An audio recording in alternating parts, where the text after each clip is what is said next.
Good evening and welcome to the April 14, 2025 work session of the Mayor and City Council. Tonight we have one giant topic to discuss. It is our budget. And the way that we do this is we're going to open it up for public comments first, and then we're going to go through a long set of presentations and we'll see what sort of Q&As we get going here. Now I'm looking at quite a few people in the audience, but all of them work for the city of Gaithersburg. So I'm assuming that any of you who wish to speak will speak during when your department's up or what have you. But I'm going to check on Zoom and see if we have anybody from the public who'd like to speak. If so, if you're on Zoom and would like to speak, use the raise hand function and I'll call on you. And I'm not seeing a hand go up, so then we're going to move on to our presentation. And I'm going to turn it over to Tanisha. Thank you, Mayor. I'm excited to be here tonight to present the FY 2026 budget. We had a preview last week with the public hearing. Some of that information will repeat tonight, but hopefully we will use our time wisely to kind of dive into more detail. Before I get started, I wanted to make sure you knew that I don't stand alone. I'm sitting next to Finance Director Janice Hartman, who will have several parts of the presentation this evening, as well as Public Works Director Brian Fields, who will cover the stormwater and CIP presentation later. Also with us in the audience is the superheroes of the budget team, so Terry Reese and Kyle Jeffson from the Finance Department, as well as all of the senior leadership team, minus Tom Lonergan-Seeger, who decided to go to Austin instead of being here with us tonight. I don't understand how that compares, but that was his choice. So the rest of the department heads are here to answer any specific questions you have about their department budgets. At any point, feel free to stop and ask questions as I go along. And I also want to mention that this is the proposed budget. There are typically changes that occur between the proposed budget and the adopted budget when that comes back to you in May. There will be a comprehensive list of what all of those changes are, and we'll, of course, be prepared to answer any questions about those changes when we bring the budget back before you for adoption. All right? Great. So let's jump in. Our agenda tonight, we're going to cover the general fund, which will include revenue projections, expense, so where the money comes from, where the money is going, that's under the proposed budget summary. Department summaries, asterisks there, if you would like them, we will go there. And the 5-year forecast, so that will be all under the general fund overview. We will then go to the capital improvement program overview that will be led by Brian Fields, as well as the stormwater budget overview, which will include highlights in the operating and capital budget. And then we'll wrap up with next steps, key dates, and we'll be out of your hair.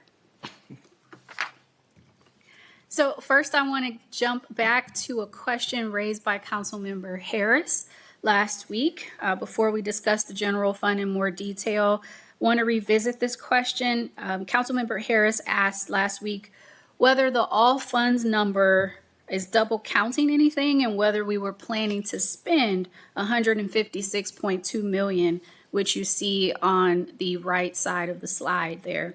That is the total amount budgeted across all of the city's 7 funds and in the next fiscal year. So from this slide, you can see the amount allocated to each of the funds, starting at the bottom, which is the general fund at $99.6 million, going up to the capital improvements fund at 42.7, all the way to the top, which is the smallest budgeted expenditure for next year, which is about $90,000 in the Forest Conservation Fund. So they're all stacked there and it equals $156.2 million, but it does include transfers. Some of those transfers, most of those transfers actually, are from the general fund to these other funds. Those other funds, except for the stormwater fund, don't have their own source of funding. I guess the opioid abatement fund is also a separate source of funding. So the general fund supports those other funds, but there are also what we call intra-fund transfers, which happens in the Capital Improvements Fund. So to Neil's point, to a certain extent, there is some portion of that 156.2 million that's not going to be a physical check written by the city. It's funds that are moved around in the CIP. And I'll just explain that briefly. Because we're a pay-as-you-go community, we are often saving up for future projects. So within the CIP, it's made up of lots of different accounts, including future fund accounts. So we may be saving up for a park project or saving up for a big facility project.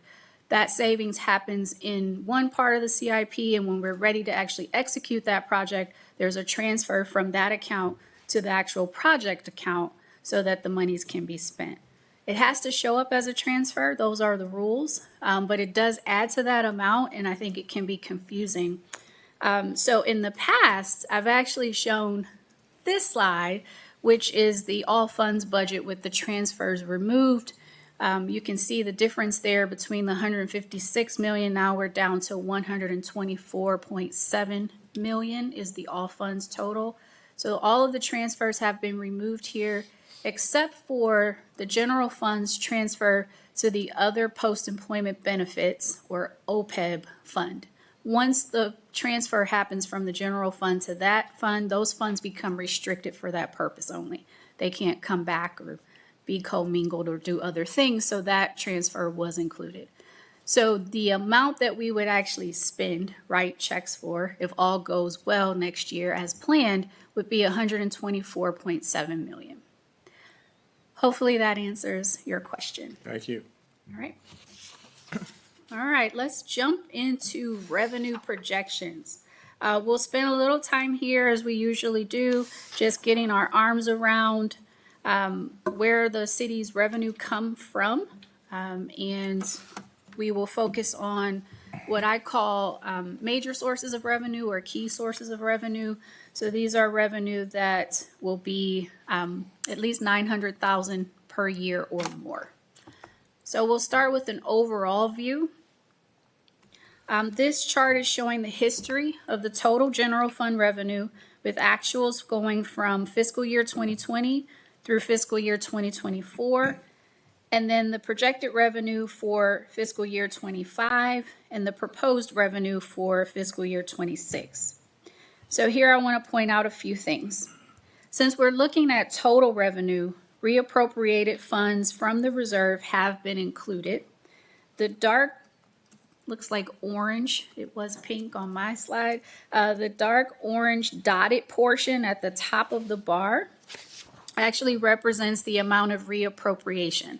So as you can see, we're projecting that we will need to use about $2 million in reserve for this current fiscal year and about $12 million in proposed for the next fiscal year. These amounts fluctuate for different reasons. The projected use of reappropriation for the current year, FY25, is now lower than the adopted budget of $10.8 million. The rationale for the original amount was to cover large capital investment. Given the current trends in revenue and expenditures, we now project the need to be only about $2 million.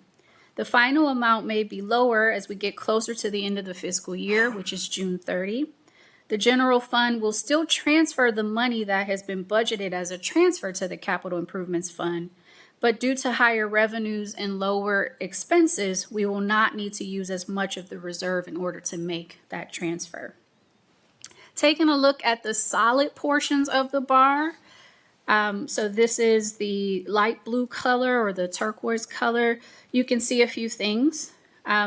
This period of time still includes the pandemic years. We're all looking forward to when those drop off the history, but they're still there for now. The city has experienced modest yet consistent revenue growth, as you can see, and there's some leveling off that occurs in fiscal year 22 and 23, followed by stable incremental growth.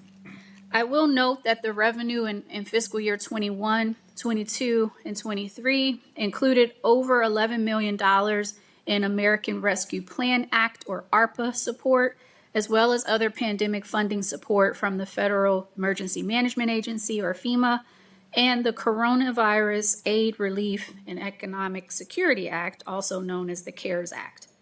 FY22 also included a significant amount of one-time revenue, such as the $4 million transfer from the Stormwater Fund to repay the initial investment that was needed when that fund was created, and unanticipated permit revenue from large projects like the Carnegie at Washingtonian, which came in sooner than planned. There's a theme there, and we'll talk about that a little later. The last bar, which is fiscal year 26, focusing only on the solid area, illustrates that we are projecting $87 million in revenue for the next year's budget, or about $3 million more than we are projecting for this current year.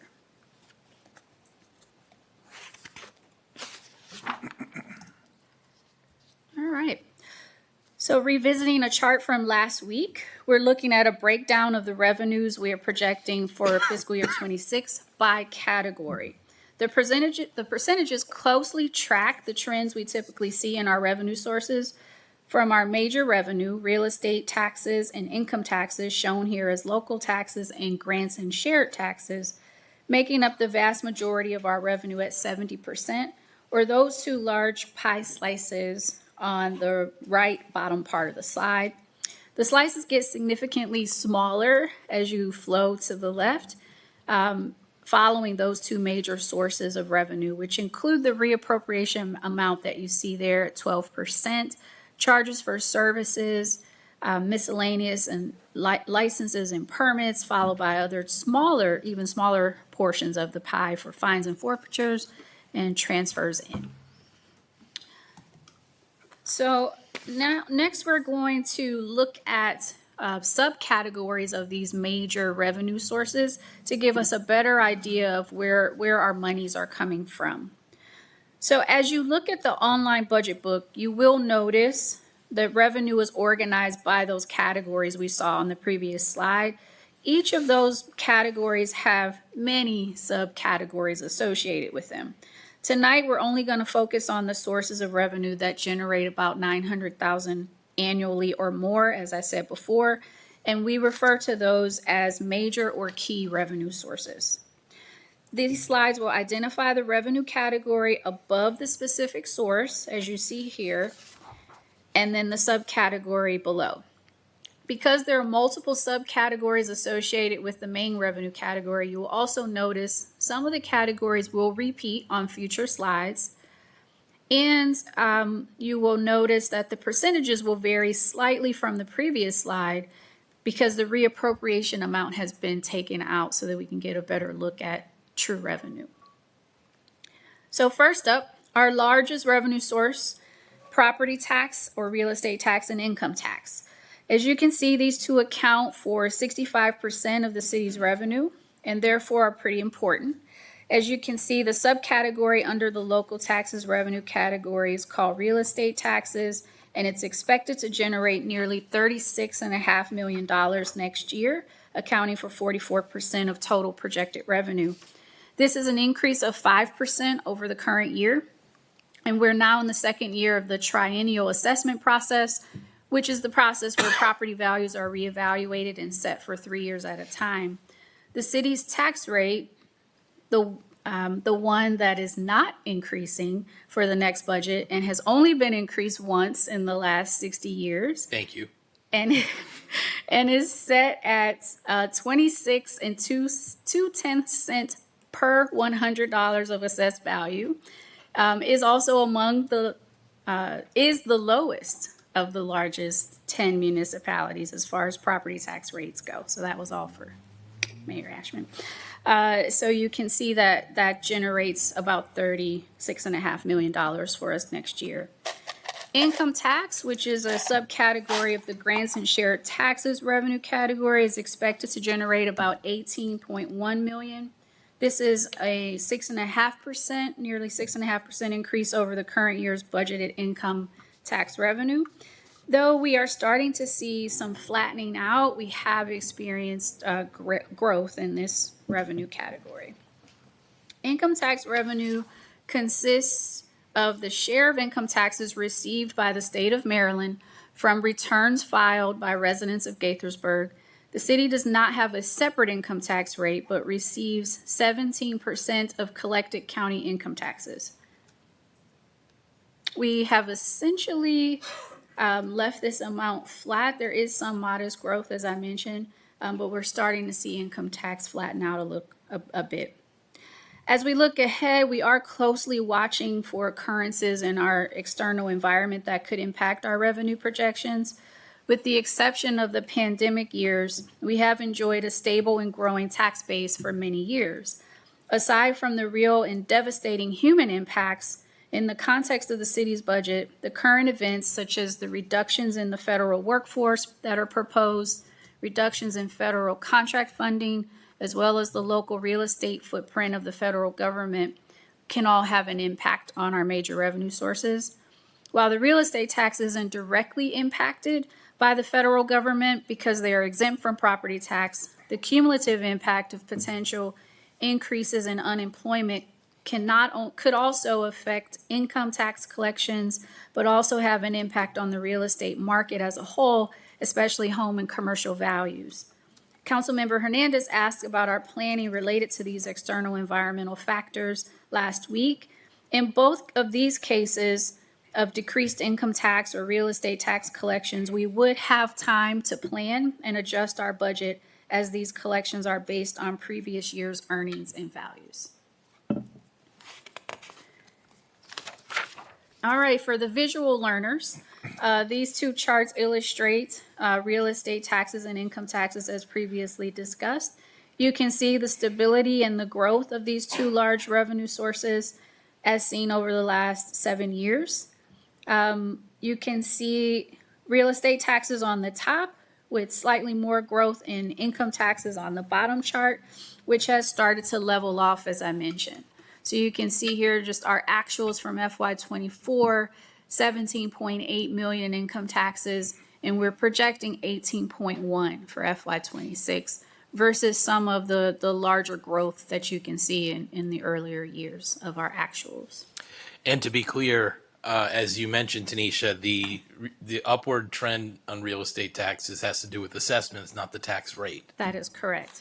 That is correct. So as property values increase, the amount that we collect increases as well. The tax rate, however, has remained the same.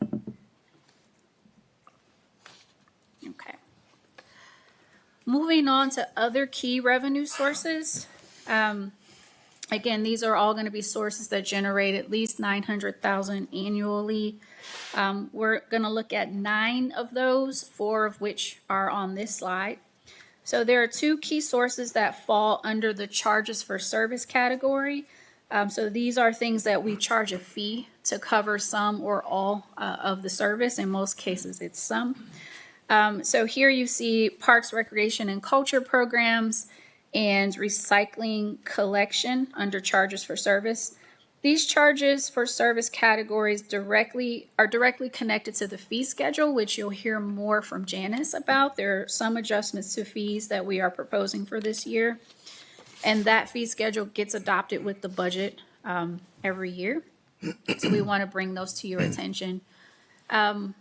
So as far as parks, recreation, and culture fees, they're expected to generate about $4 million next year. This is an increase of 7% over the current year. This category took a hard hit during the pandemic years, but has since fully recovered and is demonstrating growth. The recycling fee is anticipated to generate about $2 million next year, which is an increase of 3%. This fee supports the city's curbside recycling program. The next category is county grants and shared taxes. You see duplication services there at 6%. That number has grown significantly over the past few years. The duplication services is expected to be about $5.5 million next year. These funds come to us from Montgomery County to assist with the cost of services they would otherwise have to provide if the city didn't do so. These services include some transportation funding and police. We have experienced growth in this revenue source as police services were added to the county's formula in fiscal year 2022. Before then, we were not reimbursed for police services. And since that change, there's also been a shift in the responsibility for calls for service, where it used to be a shared response. The primary responsibility for answering calls for service in Gaithersburg now falls solely to Gaithersburg Police, with some assistance here or there from the county. This has required us to add more officers, which you'll hear more about. You heard about that last year as well. We've added 8 officers since this change went into effect. Really, I guess that was just November of 23. 23, yeah. Yeah, it's going by. And that's a lot of officers to add in a pretty short period of time, but we are increasing our authorized strength in order to be able to be responsive to our community. So I'll talk more about that later.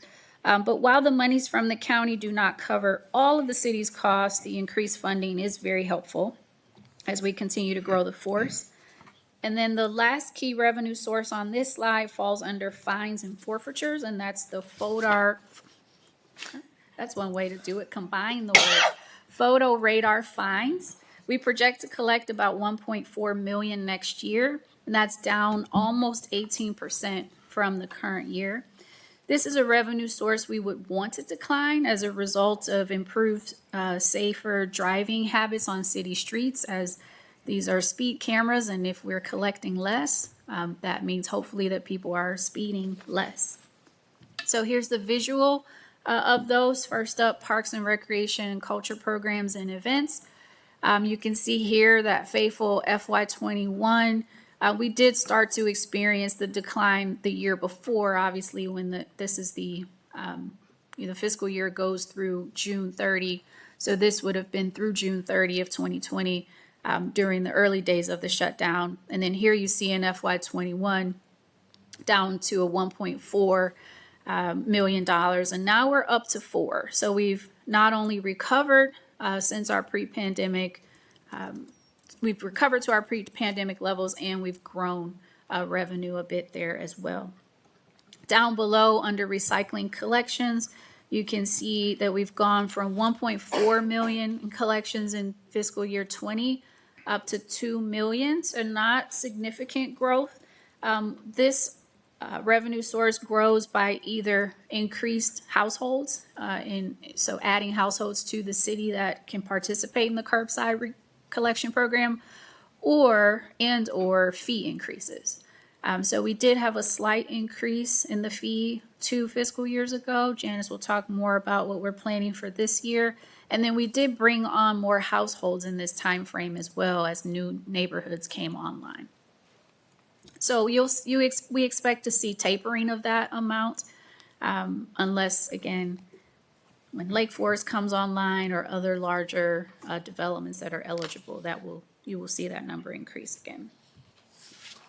Here's the duplicate services on top. You see that we used to collect about $1.2 million every year until the change in the formula and the addition of police services occurred in the middle of fiscal year 22. And we're now up to $5.5 million proposed for FY26. We continue to work with the county on the formula. Again, it doesn't cover all of our costs, dollar for dollar. It is a helpful amount, but it can be improved. So we continue to work with them on making those adjustments to the formula. And then photo radar fines are down below. You can see back in 2020, fiscal year 2020, we were at 1.9 million, and we're projecting 1.4. If you're a little confused by, I'm telling you that there's a persistent decline, and you see we dropped down to 1.2 million in actuals in fiscal year 24. We're projecting slightly more than that for this upcoming fiscal year. That's because there's also some challenges with our contractor, the city's vendor for this program, and some internal processes that needed to be improved. We think those two things are back on track, and so we are expecting just a slight increase over the current year's collections here. All right, here's the last five. Catch up here. So the last five key revenue sources will cover our highway user revenues, building permits, rental housing licenses, hotel motel tax, and admission and amusement tax. I'll just skip to the pretty charts. So state highway user revenue is shared revenue from the state's gasoline and motor vehicle revenue account. It comes to local governments based on a formula that includes lane miles and vehicle registrations. Transportation funding continues to be a challenging issue for the General Assembly, so we'll need to continue to keep a close eye on this funding source, but we are very pleased to experience some modest growth here. The bottom chart is building permits, which, as you can see, can be a little, can fluctuate radically. We typically bring in about $1.5 million per year, but this revenue source is highly dependent on development in the city, which can vary from year to year. Because of this, we take a careful approach to budgeting revenue in this category to ensure we're not pairing what we would consider one-time revenue with ongoing expenses. So that example I gave earlier, we were expecting the Carnegie to come in the following year to pull their permit. They were ready sooner than that, and so those funds came in a year that we hadn't planned for. Not a bad thing to get more revenue. It's just a little less predictable than some of our other revenue sources. Excuse me, Tanisha. Yes? Just on that point, when are we anticipating, or at least projecting, that building permits for Lake Forest would be in the budget? We do have some built into next year's budget, as we are anticipating demolition and site work to begin during the fiscal year based on the schedule that they've provided for us. And then you'll see later that on the other side of that, to make sure that we can stay on top of the inspections, we've included an enhancement for the Planning and Code Administration Department to be able to hire out some contractual work to meet the need. Very good, thank you. Yeah, I don't remember exactly how much we've included to you. It wasn't. It was maybe about It wasn't much. $100,000 or something for this Yeah. coming year. Yeah, so much. So we do expect that to ramp up over the years, but we are starting to see that built into the FY26 budget.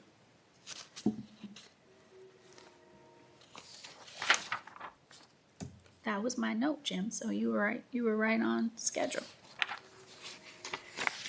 Okay, the next slide is showing rental housing licenses, hotel motel tax in the middle, and admissions and amusement tax at the bottom. So we got three charts on this slide. There's a lot going on. Rental housing licenses are the fees that are charged to property owners who rent out their property to residents. They pay a fee for each rental housing unit, and these are biennial. So there's about half of the city in 1 year and a little more than half in the following year. So you can see there's a bit of a pattern where we go up to, if you start with FY22, for example, as we did upgrade the fee. When did the fee change?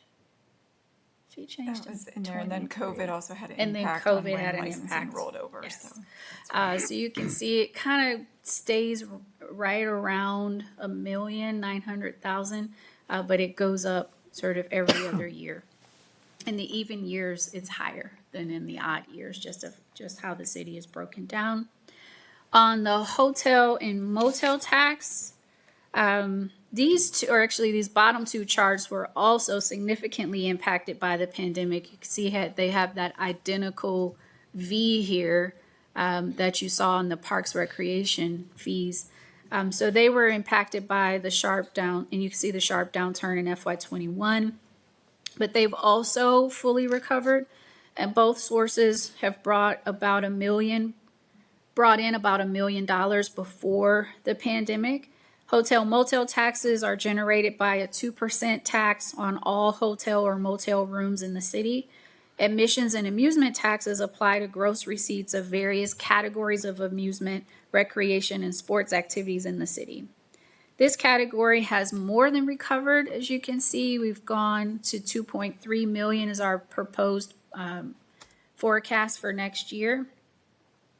That is also due to, if we back up here to FY20, we had a large property come on board, Dave and Buster's, right before the pandemic. And so we didn't realize that addition to the emissions amusement tax until post-pandemic. So it's more than recovered to pre-pandemic levels because it now also includes a large property like Dave and Buster's. There could be others, but that's the larger, more impactful one. So before I turn it over to Janice to talk about fee schedule changes, are there any questions about revenue projections? I'll just ask one.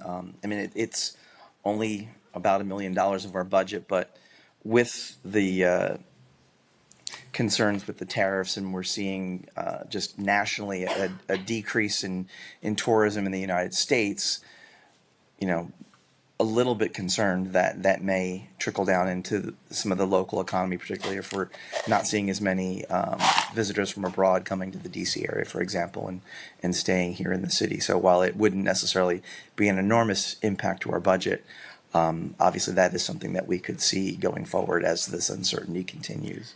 No, Jim, I think that's a good point. There's,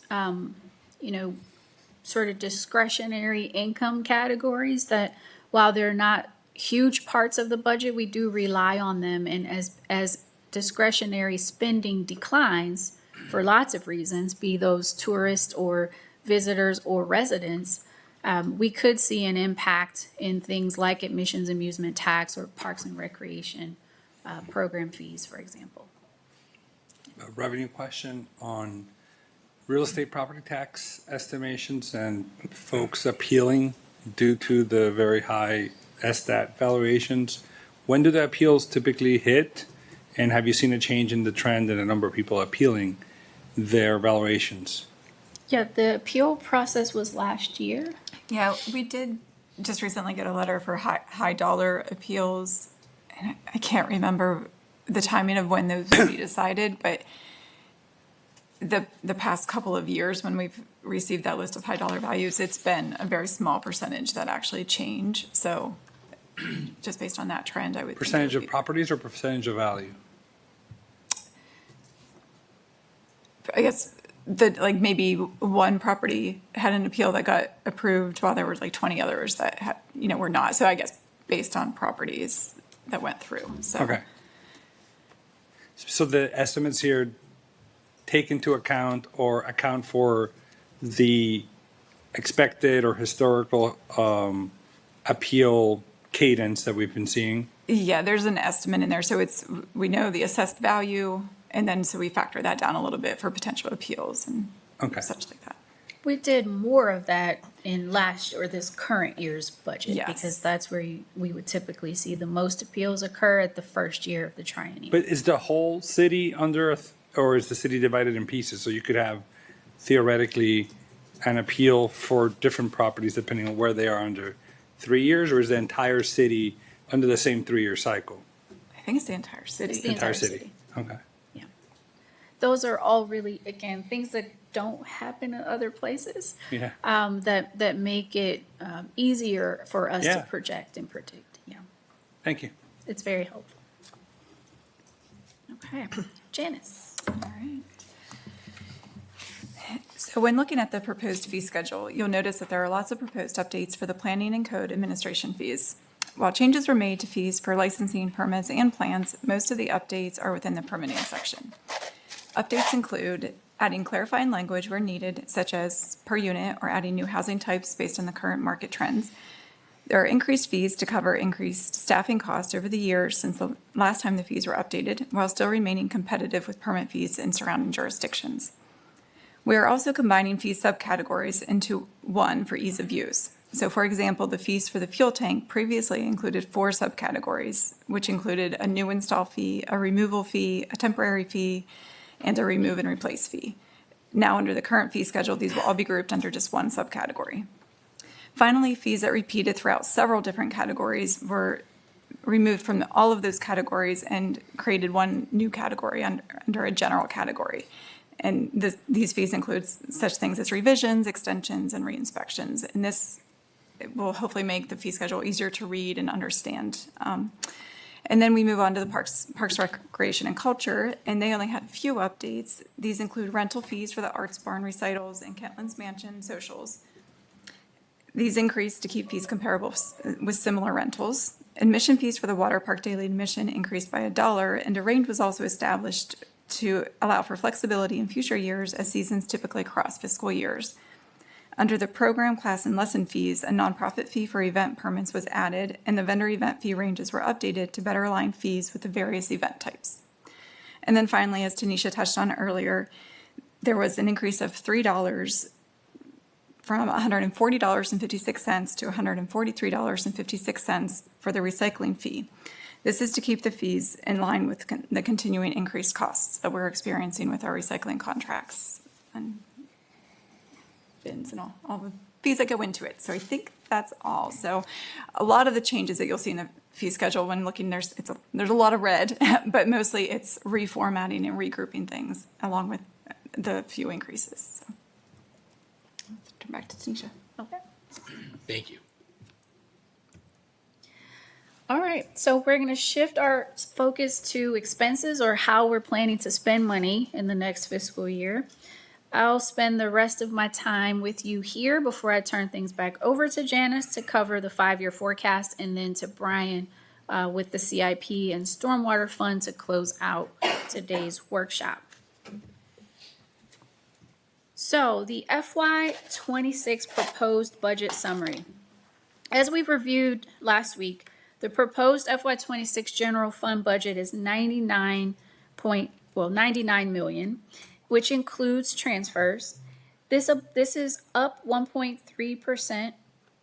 Oh, that's not right. We're up 6%. Sorry, my notes look a little weird. We're up 6% from the current fiscal year. I've explained that the proposed budget includes $12.3 million of reappropriation, or the use of the reserve to fund large capital investments. And I may have mentioned a few times the budget does not include a tax increase.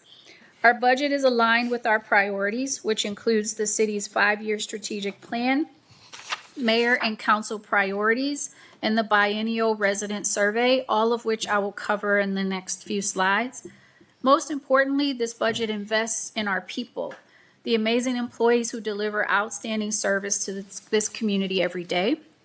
The budget includes a 4% wage increase for non-law enforcement employees and a range of 6.2 to 7.7% for law enforcement in order to remain competitive with other local agencies. It also includes a set aside of funds to implement salary increases for public works positions that are included in a career development plan assessment that is now underway and may result in recommended adjustments.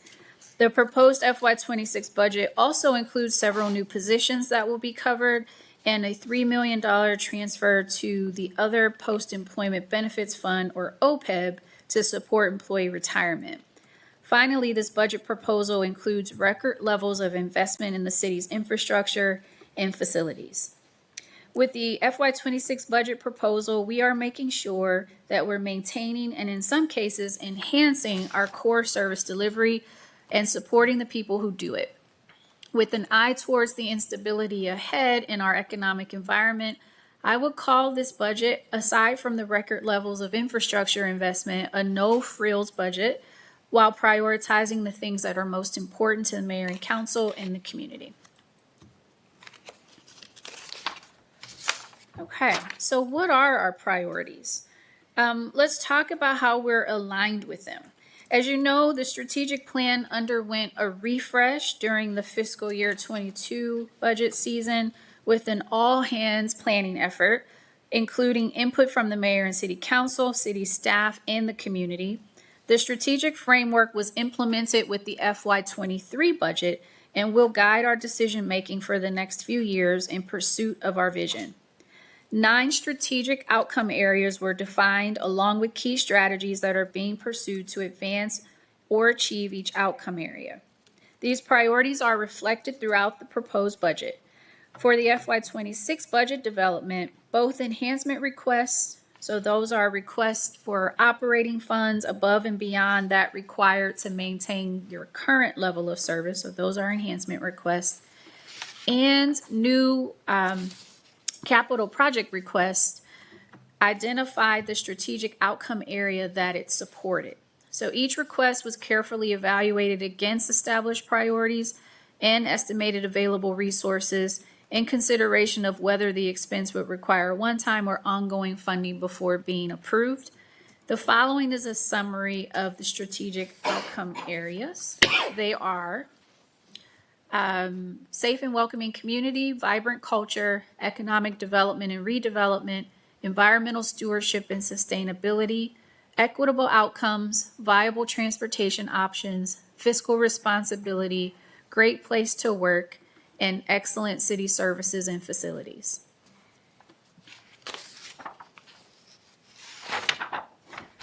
I guess the notes decided to go away, but that's okay. The mayor and council also determined 5 specific priority areas for additional focus during the budget development for FY26. Those areas included pedestrian safety, a staffing analysis plan, a constituent relationship management or CRM software program, voter engagement and participation, and annexation strategies. Resources have been dedicated to these areas in addition to an initiative to pilot direct legislative support for the mayor and council. And then finally, the resident survey is a biennial survey. It was conducted in October, or mid 2024. We received the results in October. The survey respondents identified several areas for increased focus over the next 2 years, which included transportation and mobility, infrastructure maintenance, and economic development and housing. So we're going to walk through the strategic outcome areas and the enhancements or highlights to the budget process that align with each. And then we'll do the same for mayor and council priorities, followed by the resident survey results. So under safe and welcoming community, we are adding 2 new police officer positions to the budget, which includes also the related equipment and training needed for those positions. We're also adding a new cadet position. This is a part-time position. You all may see our cadets out at different community events. They do a lot for the community and for the police department. But what's key about these positions is they allow us to build from in-house. So we can attract talent early and hopefully get them engaged and interested in a career in law enforcement. And when they are ready, they become police officers. And this has been a very successful program for us. So we are adding a cadet position, so they'll go from 4 to 5 part-time cadets. We're also doing things like expanding after-school programming for middle and high schoolers. So the Parks, Recreation, and Culture Department requested support for additional van service for middle school so that we can get middle schoolers to our after-school programs.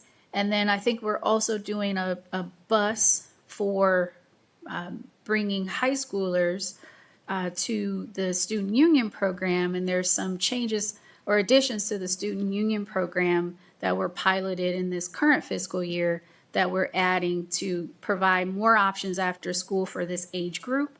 As you know, this is the age group most at risk for not so great behavior after school, and we want to do what we can to expand offerings for that age group so we can keep them engaged and keep them in a safe environment.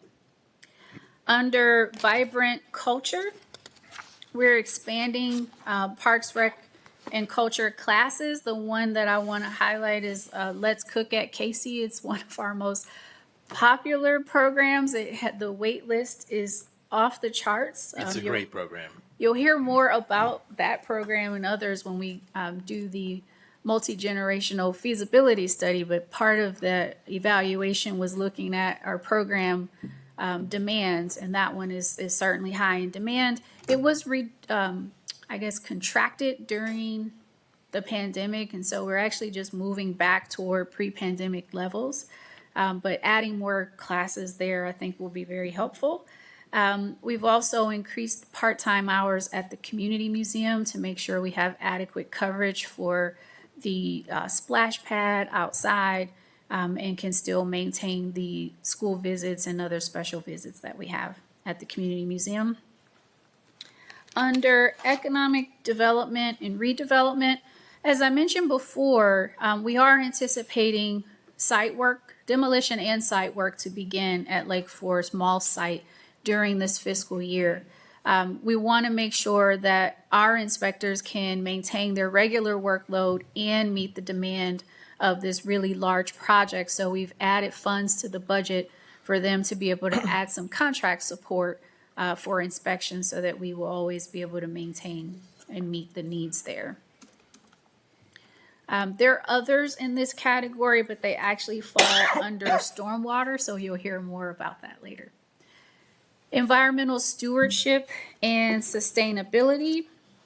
Again, there's a lot that falls under stormwater in this category, but one that's not in the stormwater program is technical support for climate action planning. You all know that that is a priority in the strategic plan, and this will help to give some supplemental support to staff and the committee as we move toward developing the climate action plan. Tanisha, can I ask a quick question about vibrant culture? Going back to that. Yes. Next year is the 250th birthday of America. And I know, if I remember correctly, we have there is some planning underway for some sort of special thing. Do you include any additional cost in this budget, or is it because it would start technically in the FY 27, like the event would happen in the FY 27 budget? How are you handling that? It's a great question. Thank you for bringing that up. I did envision the planning occurring during this fiscal year, but that doesn't mean we won't need any purchases. So I will work with Janice on that. Okay. I don't know what they would be. And we need to talk about the approach to that. Maybe drones or Drone something. parts? That was my Just let fault. it- I opened that door. Yeah, didn't you I? did. I did. You just I did. So if the event is held on the 4th, most of those expenses would, In for FY FY 27. 27, Yeah. even though we may have to prepay them, they would be in that fiscal year they're incurred. Okay. Thank you for that question. Thank you for that answer. So under equitable outcomes, there are a few things here. So there's technical support to build an equity dashboard. This will come out of the Ready office. This is continuing our efforts to have a data-based approach. And we don't have a baseline right now of some of the things that we want to measure. So it's a small amount, $5,000, to build out a dashboard that we can then maintain. There's some additional support for the FEC and our partner through HIP, making sure that we're helping them meet their escalating costs as our partner. So we've enhanced funding there. And we're increasing staff for our inclusion program through our summer camps. So this program has expanded substantially, whereby campers with special needs who may need to have a company person or be accompanied can still participate in all of the regular summer camp programs and have that additional support person. Oh, okay. Sorry, I thought she was coming up to give more information. Did I mess it up? No, we're okay. Unless they ask questions, you can come up. So that's to make sure that we continue to meet that demand. It is growing every year. And I think there's also a state requirement on just regular summer campers and how many adults per camper need to be staffed. So we're making sure we're meeting that outcome as well. Under fiscal responsibility, we've approved new grants management software to help manage the city's nonprofit grants program. So that will create some efficiencies there and help us have more transparency and hopefully make the process easier for applicants as well. Under excellent city services and facilities, I've just highlighted a few here. This is the largest category of the strategic plan because it kind of catches a lot of things. So when we add new staff, for example, it gets covered here because we're expanding capacity, which improves our ability to deliver service. So you see there's a new administrative assistant being added to the clerk's office. Just as a refresher, the clerk's office now manages our elections program as well as our MPIA requests. Those were duties that were not previously assigned to the clerk's office. And while they've done a great job of trying to keep up with those responsibilities and all of the demand there, some additional help is needed. The city attorney's office used to have 2 support positions. One person retired, and when that retirement occurred, there was discussion of whether we should move that position to the city clerk's office. It was actually recommended, and I did not follow that advice from Janice or Lynn Board at the time. I wanted to see how it could play out with the staff we have, and I think we've been able to demonstrate that they can have improved service by having an additional support person there. We're also going to be converting a part-time graphic designer position to full-time. The city has 1.5 graphic designers, and so after this budget, we will have 2 full-time graphic designers to help. Mostly, their largest customer is the Parks, Recreation, and Culture Department. A lot of material coming out of there, but also other city needs, and I think this position will help us to meet those needs. We will also have the full year funding of the 3rd assistant city attorney. So during this budget year, we added a assistant city attorney position. So that wasn't previously budgeted, so that's been included in a full year. We also have here the long-term capital asset study. I've mentioned this a few times over the years. We certainly need to get this done as we want to remain a pay-as-you-go community. We need to have a better handle on our asset and capital needs beyond our 5-year program, and this will help us do that. Software upgrades and improvements at several facilities. So we are, there's a lot of them. So I'll just try to highlight a few.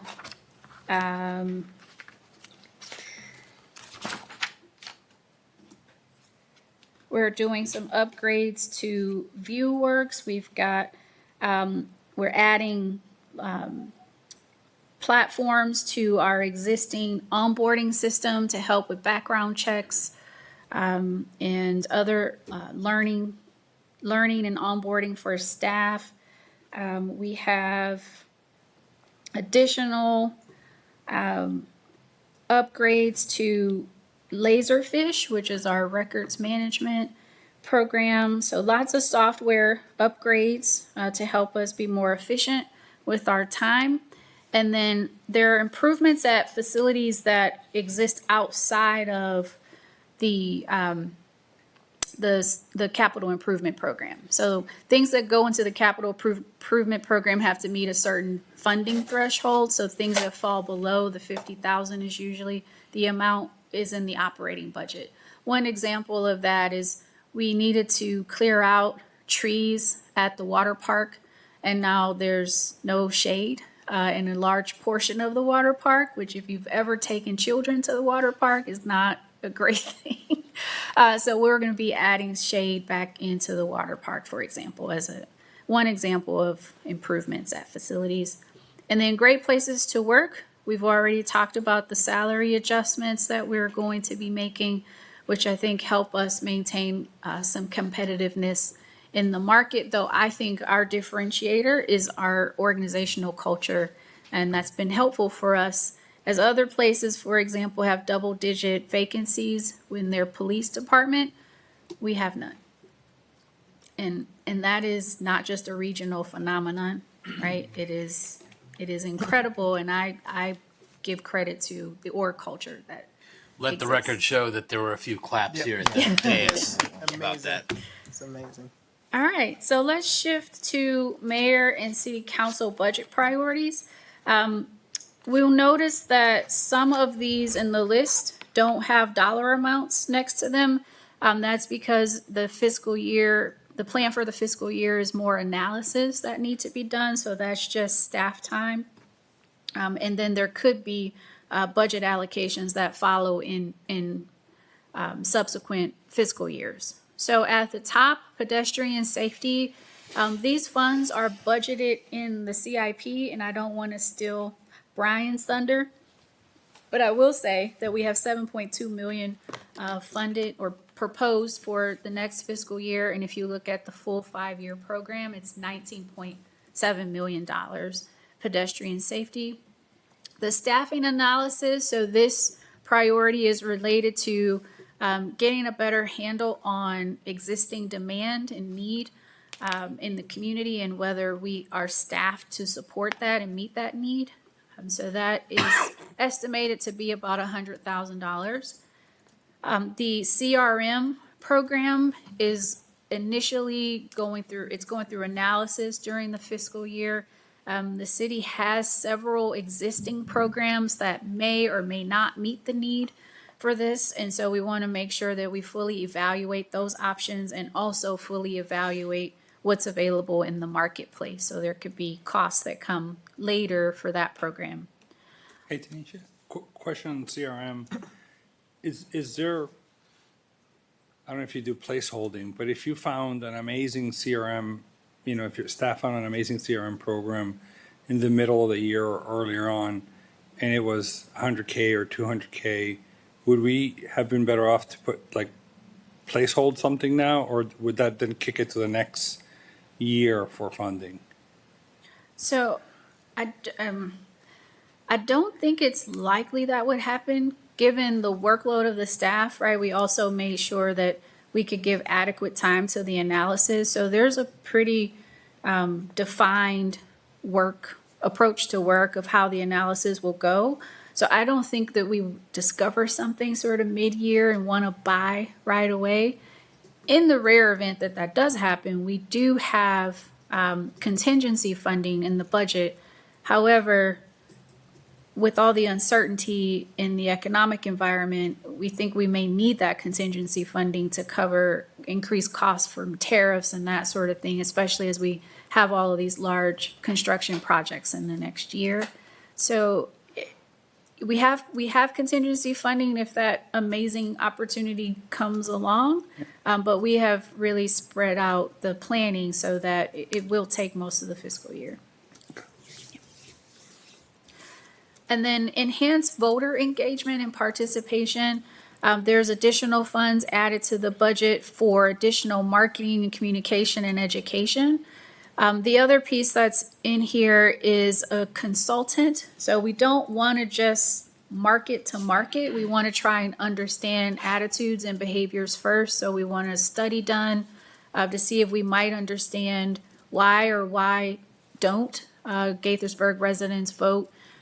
So we're going to have a consultant for that portion of this voter engagement. The rest of that amount is for enhanced communication and marketing.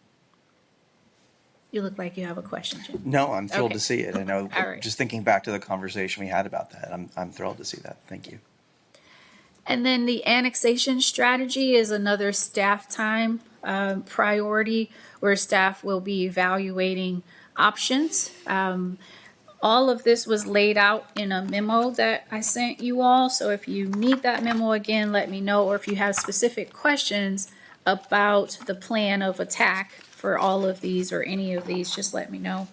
Quick question on the two, so in the staffing analysis, the budget is for, so it's the staff's working on it, but then they'll be augmented with specialized consultants or resources, databases. That amount is for a consultant. To help bring some specialized knowledge for that. Is there an analogous kind of plus up or augmentation useful or possible for the CRM and annexation strategy? So if we plus that up, would that speed up the review time? Would that facilitate staff time on that? So I think that those two are different in that, we've already sort of sourced potential firms that can do the staffing analysis. There's not a lot of staff work that needs to precede that. We will just issue an RFP, interview firms, hire them, and they will do the study. We will, of course, need to work with them to provide them data as they go along, but that's basically buying the program off the shelf and scoping it so that we get what we want. We don't know yet if we're buying a program off the shelf for CRM. So we're evaluating all of our internal options first. So there is much more staff analysis involved with CRM than with the staffing plan. No, I get that, but is there augmented consulting or, support to help staff with that can help compress that timeline? We may need support, but I don't think it will compress the timeline. If we decide to go forward with an outside product, for example, depending on the workload for the IT staff, we may have some consulting to help augment capacity there.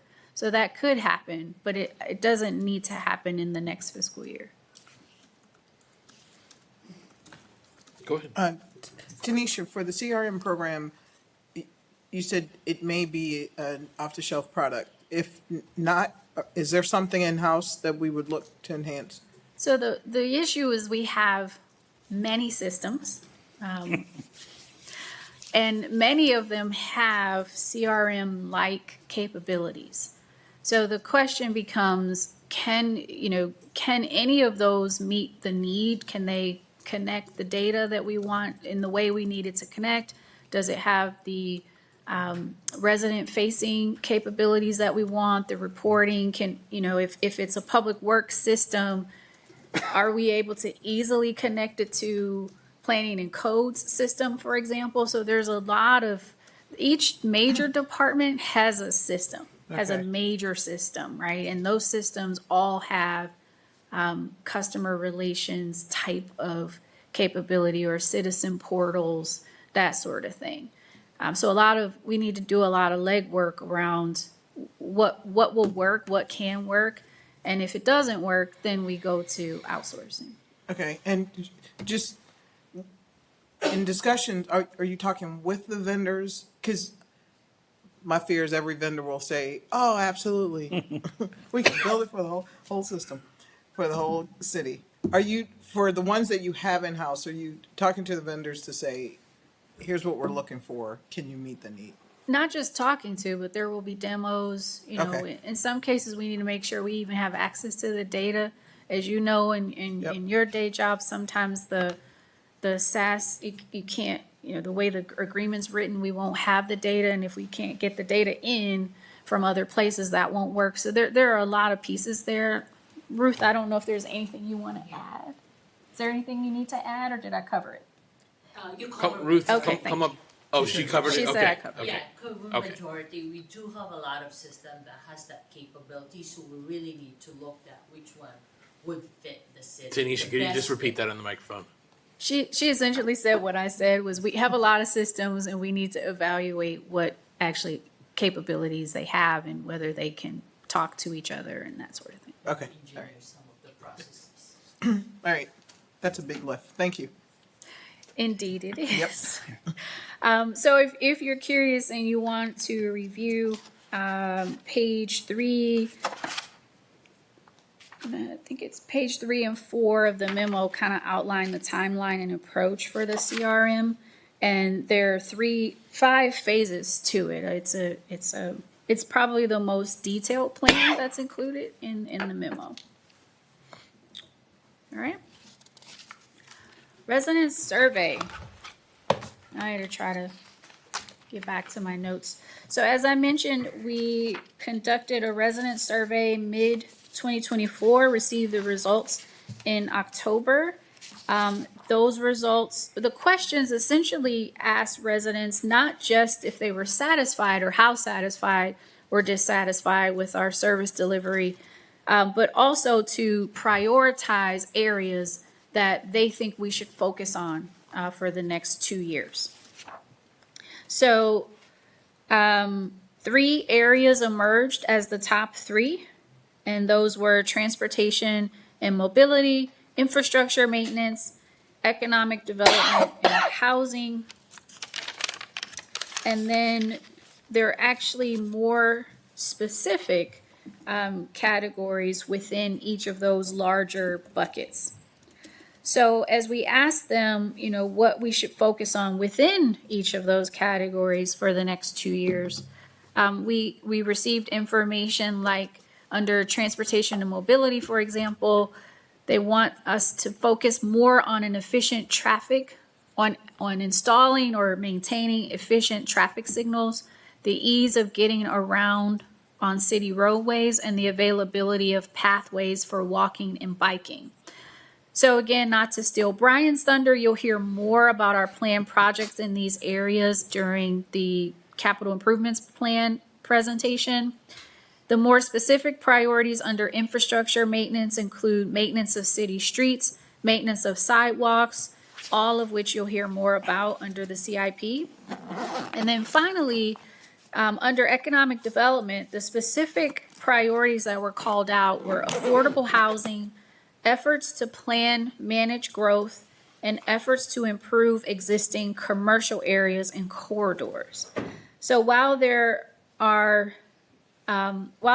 any specific budget enhancements tied to the first 2 of these 3, the FY26 budget includes the funding needed to support the Community Neighborhood and Housing Services Department, which manages our affordable housing programs, including the down payment assistance program that recently increased the amount of funding provided to new homeowners, the multifamily investment fund program that now provides 0% interest loans to developers who want to invest in multifamily housing, and the home rehab and repair program that was enhanced to help low-income homeowners invest in their homes. The budget also supports the Planning and Code and Administration Department, which spearheaded the recently adopted and award-winning zoning code overhaul that we call Retool Gaithersburg, and is now preparing to kick off the update to the land use element of the master plan. Both of those efforts are aimed at planning and managing growth in alignment with the city's vision. And then finally, regarding improving commercial areas, I want to point out that the FY26 budget not only supports the economic development team, which consists of Sharon and Tom. That team oversees the city's toolbox program to help small businesses make interior and exterior improvements. Some recent changes were made to that program to make it more attractive to small businesses. It also includes funding for the Russell Avenue project, which will be covered a little later, and a camera project to enhance safety in Old Town, as well as $100,000, which isn't in the budget yet. You'll see it in the middle in our changes between proposed and adopted. So $100,000 from the Opportunities Fund. I don't believe we've given a grant out of that fund in more than 10 years. So it's not a separate fund, but they're restricted funds, and yes, we it's call been, it. yeah, it's been about 10 years. It's been a long time. So that program is for businesses and to support large-scale job creation among businesses in the city.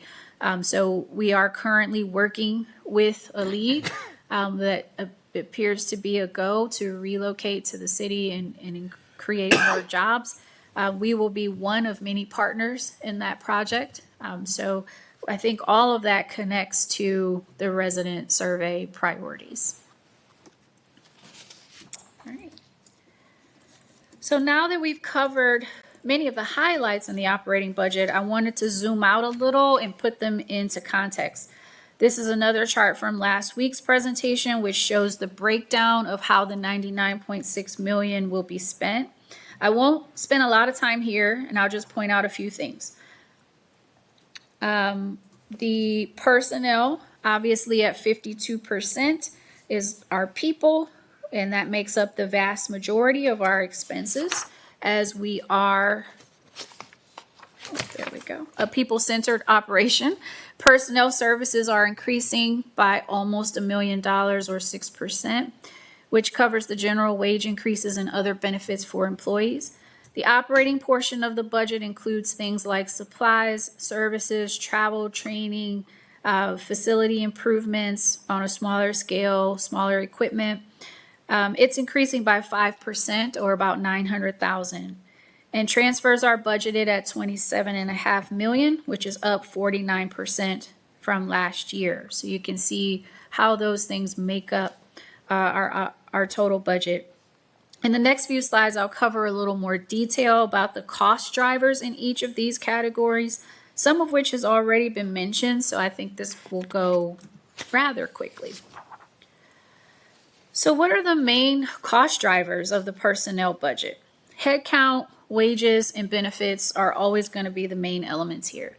As previously mentioned, a 4% increase is proposed for non-law enforcement positions, 6.2 to 7.7% increase for law enforcement positions, and additional increases are anticipated for some public works positions that are covered by the study that's underway. The budget includes 4 new full-time positions, including 2 new police officers, an administrative support position for the clerk's office, and an upgrade of the existing part-time graphics designer position to full-time.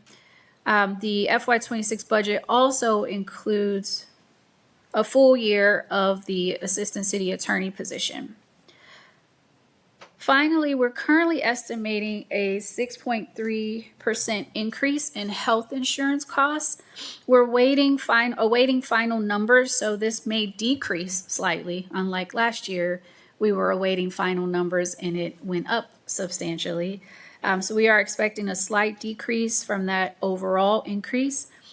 So overall, $52 million of the total $99.6 million is going to support our people, as it should. I want to take a quick look at our personnel schedule. This chart is showing full-time equivalent positions over a 10-year period. So for the uninitiated, the city hires many part-time and seasonal positions. Those positions are budgeted by hours worked in a year. And so every 2,080 hours worked in a year would equal 1 full-time equivalent position. So there could be many actual people that make up 1 full-time equivalent position. So what we're looking at here are just full-time equivalents. So you can see that we have conservatively added positions to the workforce over time to respond to increasing population and service needs of the community. It's a 13% increase over that 10-year period. Hey, Tanisha, Yes. just to clarify, is it 443 including that amalgamation of hours and part-times? Or, okay, so Yes. do you have a breakdown of how many FTE humans versus part-time versus like hourly? So when you say FTE, that is the Sorry, when I 443. say humans as opposed to, I 10 don't- people working 2 hours. I don't, because it can vary greatly, right? We don't have, if you think about some of our Parks and Rec programs, for example, you could have people that work 10 hours or 15 hours, or maybe they work 40 hours, but it's for a short period of time. So we don't manage that part-time human number. We don't need to. We manage the hours because we know what the hourly rate is attached to that hour, and that's how we generate the budget. And to get to a full-time equivalent number, we know how to use hours to make that calculation. You look like you want to add something. No, I mean, just based on actuals, where our number of pay, like every pay period, the number of people that we pay, it can vary from like, I think about 400 to 800, based on season. Yeah. So it varies greatly, but it's all based on the budgeted hours. Okay. Does that help? Did you have a question? Does this number include vacancies? Yes. Okay, thank you. Okay. Moving on to the operating budget. The operating budget's increasing 5% to $19.2 million for FY26.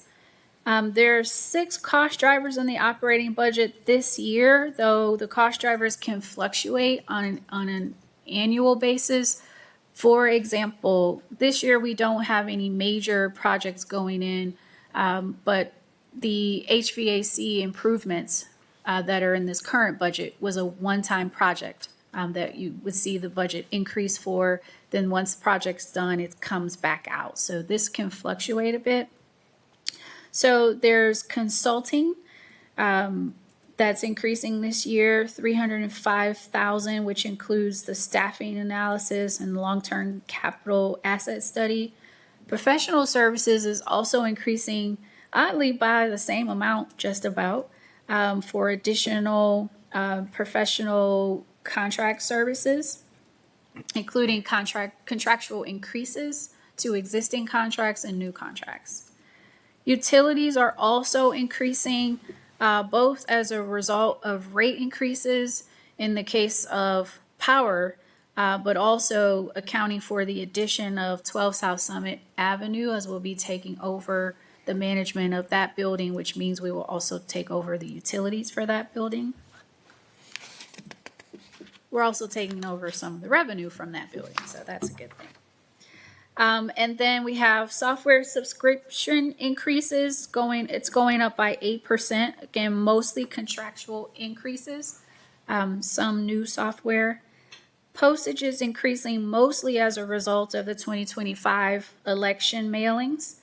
And then this one was interesting. We're replacing AED units across all city facilities, so it made the top 6. If you look at the online budget book, it shows up under wellness category, so it's hard to know what that was, but it's a lot of the chunk of that amount is the AED units that are reaching the end of their useful life and need to be replaced throughout city facilities. Okay. All right. The last piece of the total budget we'll break down together are the transfers, and it will be brief because we have talked a lot about transfers. So I wanted to show a different chart to demonstrate the changes in the transfer amounts over the last 5 years. So this is a stacked bar chart showing the makeup of the total transfer from the general fund to other funds. The top solid portion of each bar, or the turquoise color, is the transfer to the capital improvements fund. As I've stated, we are planning several large projects over the next few years, which will result in larger than normal transfers to the capital improvements fund. You can see from FY20 to FY23, the transfer from the general fund to the CIP averaged about $6 million. That average increases to just over $15.5 million in the last 3 years. The striped portion of the bar is the transfer to the asset replacement fund. This transfer has also increased over time, mostly due to the impact of inflation on costs of equipment and vehicles and other assets. The last thing I will point out here is the gray portion of the bar, or the third segment down, which is the transfer to the other post-employment benefits, or OPEB fund. We use a study that looks at actuarial information, promised benefits, market performance, and other factors to determine the amount of the transfer in order to meet our goal of being 90% funded in 20 years. Yes, Jim?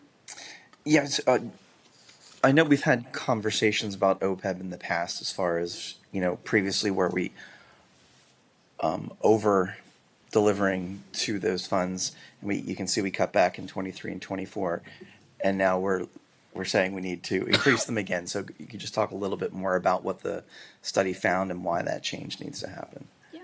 Do you want to cover that? Sure. So we did have the actuarial study done again for the defined contributions. And so we were also surprised by the increase, but so it turns out the number of retirees, the amount of distributions from the fund were more than they initially projected in the first study that they did, and I think had been over 5 years since the previous one was done. But then the biggest driver of this was the market conditions, and so the first year after that study, the market was really bad. So we were starting out this year with a market value of our funds that was lower than when we had the initial study done. And so that kind of set us back, and now we're trying to make up for that money that was lost in that first year. So basically the market plays a big role in how much we're going to need to contribute to hit that target. And it's always a previous year's market. So when I first saw the number, I was not happy about that because we had gotten used to a lower funding amount. And we were enjoying a pretty good market at that time, but we have to go backwards, right? And so if we want to make sure that we don't have huge swings. If we continued at the same level of funding, that means we aren't making up for the bad market year. So we're always going to have to make up for that, but that also means when we have good market years, we'll have the opposite impact as well. And are these funds, actively managed to, reduce risk in times of uncertainty, we'll call it now? Yes, they're mostly in stable value funds. Yeah, but they're it's very restricted in Right. terms of what sort of securities it can invest No, in. no Bitcoin. Yeah, yes, no crypto, exactly. no Bitcoin. Yeah. Hey, Tanisha, question on the balances, and I might have missed it in the packet or in the budget book, but you have, transfer to funds, and then those funds then spend money into things. Is there a balance of funds, net of inflows and outflows over time So the fund balance? by each of them? What slide was? Yes, but is it in the proposed budget? We can. On the citywide funds schedule, Yeah. you can see the Citywide, fund that's what it was. balance for each of the funds. I can bring that up if Yeah, you want. no, that's fine. I can look at it, and then you can look at last year's and sort of see that over time. Yeah. Thanks. Yeah. Okay. All right. Any We more- have, just to follow up on Jim's question, we have had discussions about OPEB in the past. I tend to be more conservative than my colleagues want to be. I have nightmares about rainy days where we're somehow unable to meet our obligations, and that's what would keep any of us up at night. I'm telling you right now, we don't want that. Yeah, well, The annual outflow from the OPEB fund is couple million, $2-3 million. Is that about what I remember? I'd have to pull that I would report, but- say it's about 2 million, give or take. And the amount of money that's in the OPEB fund right now is a lot more than that, right? Yes. Yes. Yeah. So you probably have a few years before you're going to run out of sleep in any case. Although the president administration, anything could happen. Exactly. Let's just be conservative with this. Go ahead. Yeah, what we've enjoyed, I think, is a very disciplined approach to this fund and to post-employment benefits in general, where you might see other communities that are struggling use that as a short-term revenue source. That's not something that we do. In fact, we strive to meet our obligations and make sure that we're not shorting our obligations, no matter how much pressure I applied to Janice to decrease it a little bit. The study was what it was, right? And we spent a lot of time on the phone with our consultant to make sure that we understood all the inputs to the formula. At the end of the day, we either make up for it now or later. It makes sense to do it in today's dollars and not Correct. future dollars. Correct. Thank you. That makes sense. Okay. All right, so here's where you get an option. We can, as I mentioned, I wanted to cover the highlights in a different way. So we kind of cover highlights by going through how they are aligned with our priorities. The department by department summaries aren't as exciting this year as they've been in the past. As head counts haven't changed substantially. You're seeing mostly contractual increases or mandated increases across operating funds. So we can go through one, some, none of department summaries. This Yeah. is your choice. Thank you. So I'm going to state my opinion and then put it out to the council. But I did have a chance to review the budget book, and there wasn't anything that really jumped out at me. Any questions about any particular department as in this proposed budget? So I would just, I'd be okay with moving forward without going department by department, but what does the council think? Can I ask a question Go, about please. one of the departments? And Tanisha, I'd sent you this an email. It was specifically about IT because the number looked low to me. And so we talked about IT projects being spread throughout other departments, so it may not show up in the actual IT fund. Is there a chance that we can get a breakdown at some point of actual IT projects, where they are, and how much of that attributes to IT work? Because it's hard to tell from the actual IT budget. Yeah, I didn't bring that email, but if you can pull it up, I can at least tell you what the categories are. So yes, the IT department has its departmental budget that supports its personnel and all of its operations. IT programs in other departments are all budgeted in those individual departments. But then there's also IT funding in the capital improvements program and the asset replacement fund as well. So when you combine those together, I think the number was somewhere around 8 million, or a little less than that. Altogether, we had 7.1 million. 7.1, Okay. 7.1 million across all of those funds. Okay, that's significant and better. I like that number. All right. Anything else from the council, or should we move I don't know, I forward? hate to disappoint all the department heads and senior staff in the audience, but yeah, I think I'm good with what I saw in the book as well. Fine by me? Jim? I concur. All right, let's move forward.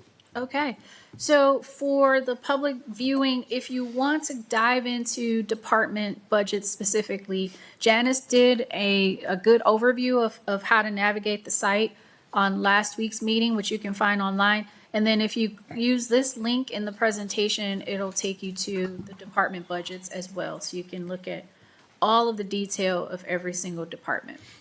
As much detail as you would like. So I'm going to stop talking for a moment and give it over to Janice to cover the 5-year forecast.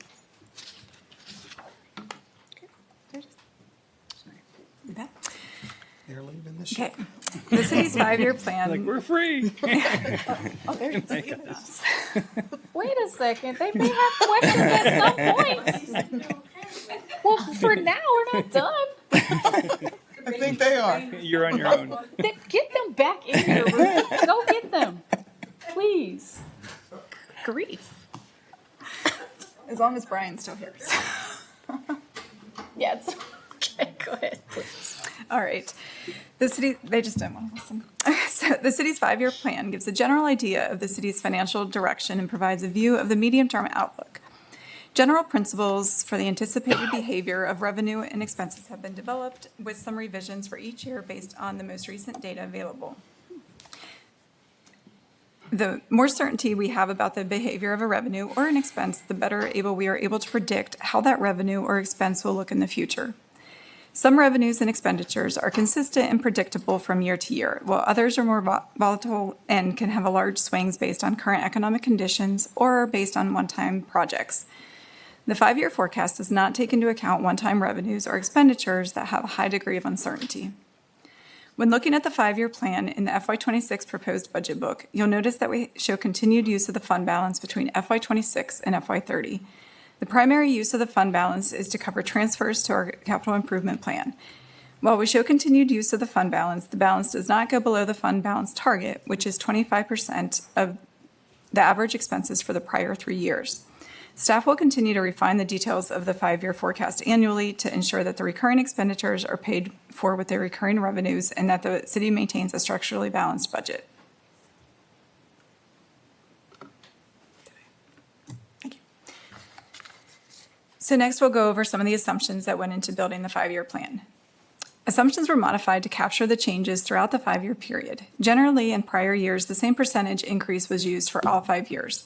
The assumptions were updated to reflect changes from year to year for certain revenues and expenditures. Real property taxes are estimated to increase by 6% in FY26 and 27 based on last year's triennial assessment. We are forecasting a more modest 3% increase for FY '28 through FY '30, which will be when the next triennial assessment will be effective. For FY '26, local income taxes are increased based on the FY '24 actuals and the FY '25 projection. And I incorrectly have on the slide 4%. It's actually 6.5%, so I just want to point that out. And then beginning in FY '27 through FY '30, we have a modest increase of 3%. And that's based on input that we receive from the state when we receive the tax payments, and they are very conservative with their outlook and future years' growth, so we are following suit. And while hotel and motel taxes and admissions and amusement taxes have increased significantly for the past few years, they have now exceeded the pre-pandemic levels, as Tanisha noted earlier, so we are forecasting a more moderate increase each year at 2%. Permitting revenue has typically been forecasted with a 2% increase, but we have included a 2 to 4% increase in specific permitting accounts for FY '27 through FY '30. This is to capture some of the permitting revenue that will take place because of the Lake Forest Mall redevelopment. However, the one-time revenue amounts in certain years will likely be much higher than this, but at this point, there's too much unknown to predict those amounts and the timing of those amounts. And then as we move on to expenditures, most personnel-related expenditures are increased by 8% based on increases from prior years, the new police salary schedule, and growth in the number of positions needed to maintain current service levels. Health insurance is also forecasted to increase 8 to 9%, which is based on the current healthcare trends. Operating expenses are forecast with a 2% increase each year. The transfer to OPEB was based on a contribution study conducted in FY '24 and is forecasted with an increase of 3% each year after FY '26. The asset replacement transfer is increased 5% per year, and the transfers to the capital are forecasted based on the current 5-year CIP projection. There are many variables that can impact this forecast over the next couple of years, including the housing market, employment rate, inflation, and the volatility of the markets. We will continue to update the 5-year plan based on the latest information that we have.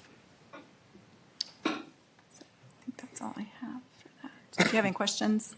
I do. How do you think about like sensitivity and like sensitivity of each of the variables? You know, looking at historical projections that you've made, and like every forecast is always wrong, right? Because nobody's here, it's Nostradamus. So we're wrong to the upside in some things, wrong to the downside in other things. But in terms of, you know, like what's that cone of uncertainty or tornado, you know, for that? How do you think about those things? I think we've tried to look at, where the biggest variances are. Interest is always one of them, which is just really kind of unpredictable. The other, they seem to move around a lot, right? So, I think some years we get lucky where some things are down, but then we have something else that makes up for that. And so we've been lucky in that way, but I think we could probably do some more analysis there as far as, I think some of it is intuitive, like if the building permits, if you're off by 50%, it's a smaller percentage of the overall budget that if we're off in the real property tax, which is a bigger percentage on it. Just sort of that range might be a helpful thing to see.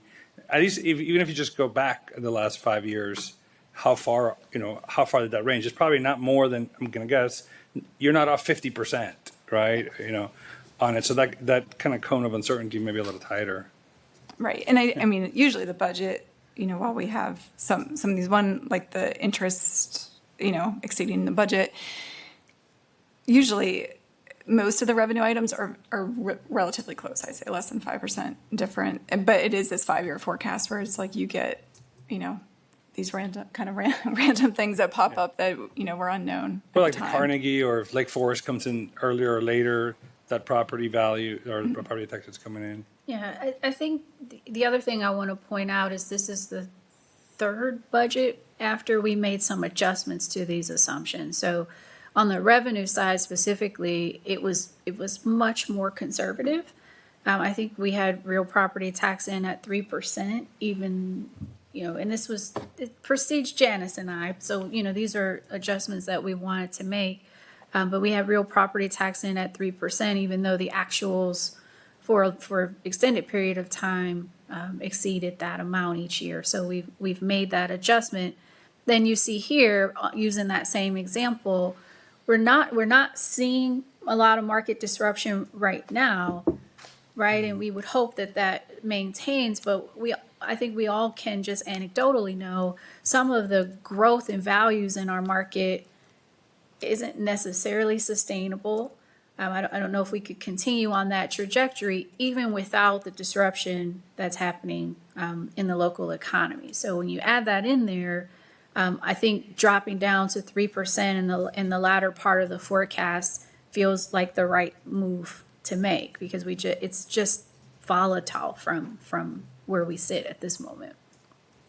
If I may, Mr. Mayor, that's one of the things that concerns me, the things that keep the mayor up. This is what keeps me up in thinking about, the real estate market, thinking about how the tariffs, how potential recession could affect income tax. And I'm wondering, on the property side, we've been talking at my brokerage about the last time that there was a significant decrease in federal employment was during the Clinton administration, and how there was still relative stability in the housing market. But, it might be helpful just to look back into the 90s even and see what did that look like here in Gaithersburg. And then thinking about the income tax, maybe looking at 2008 when we really did have a recession, and like, what are the worst case scenarios, just so that we can understand, okay, what is that potential exposure, and then what would be plan B if we needed to, break glass in case of emergency kind of thing.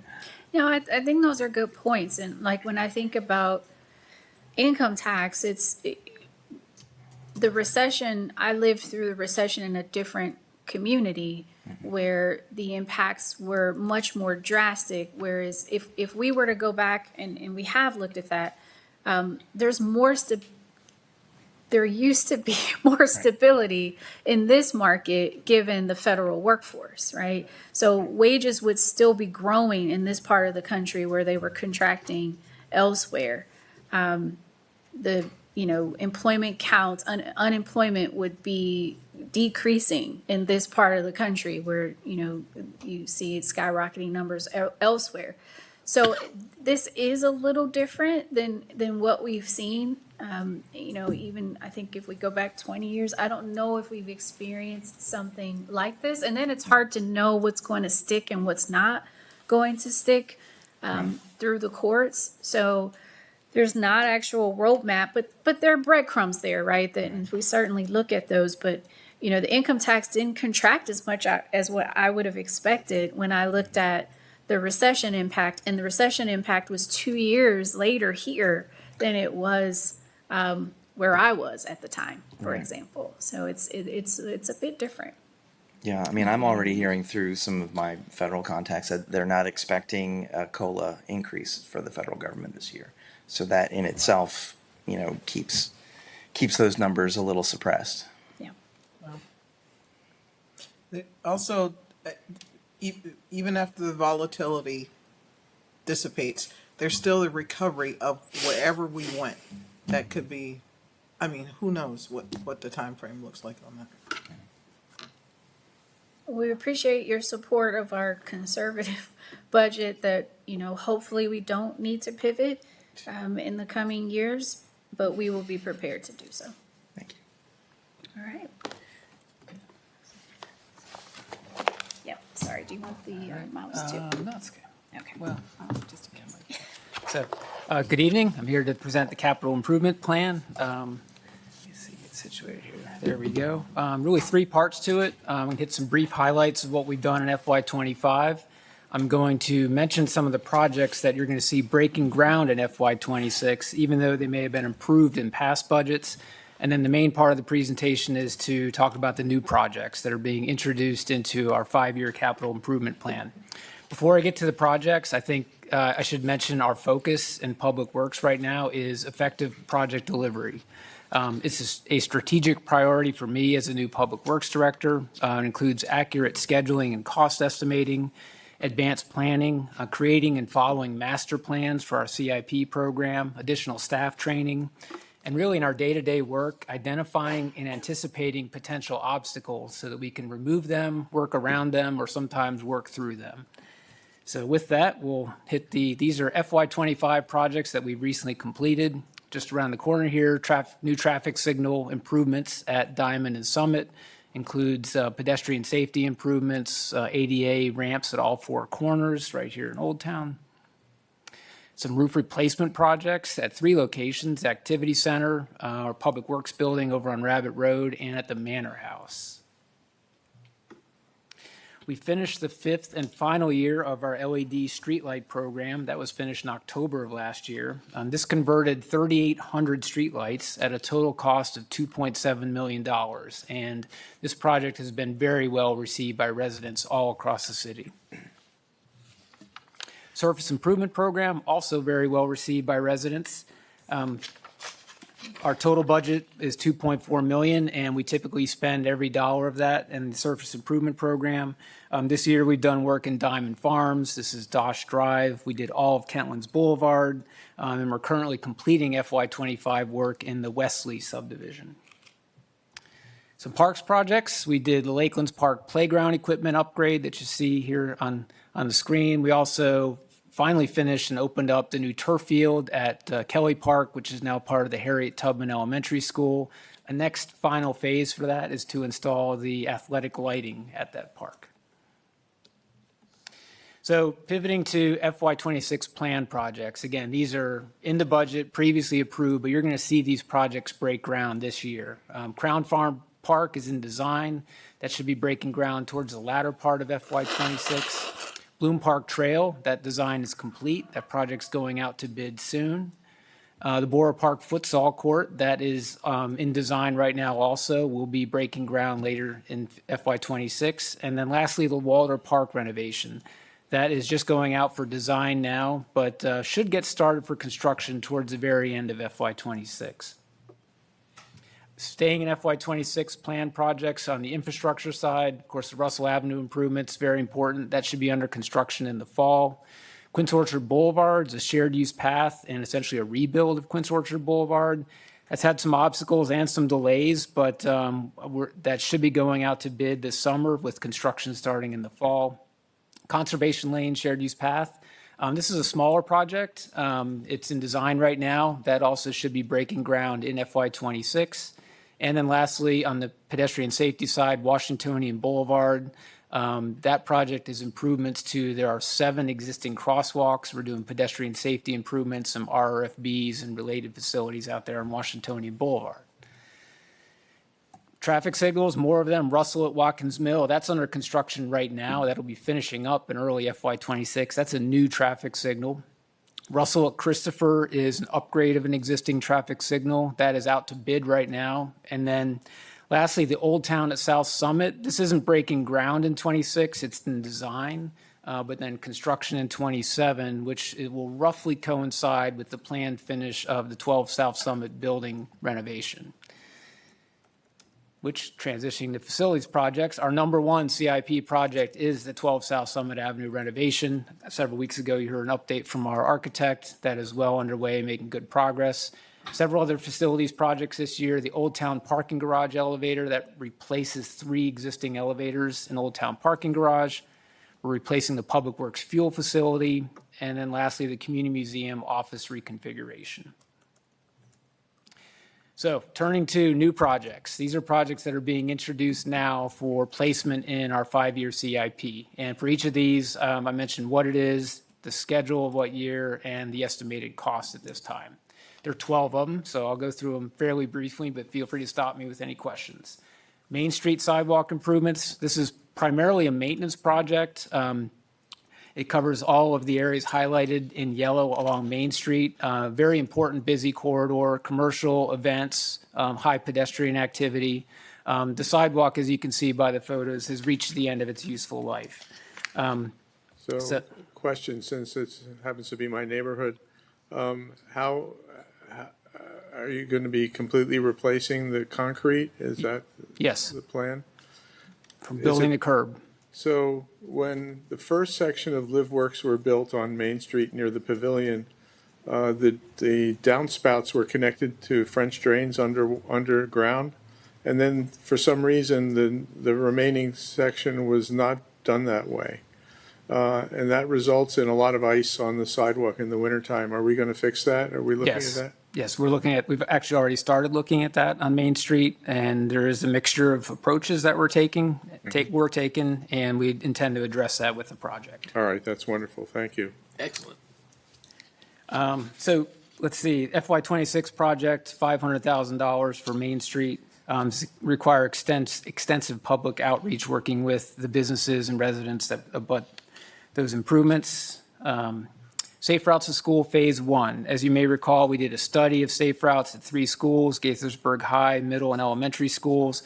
A whole series of improvements were recommended. This project brings those to design and construction, FY26 design, FY27 construction. Total cost $1 million. We are pursuing some grant opportunities with this project, but for now, at least, we're planning the entire $1 million as part of our budget.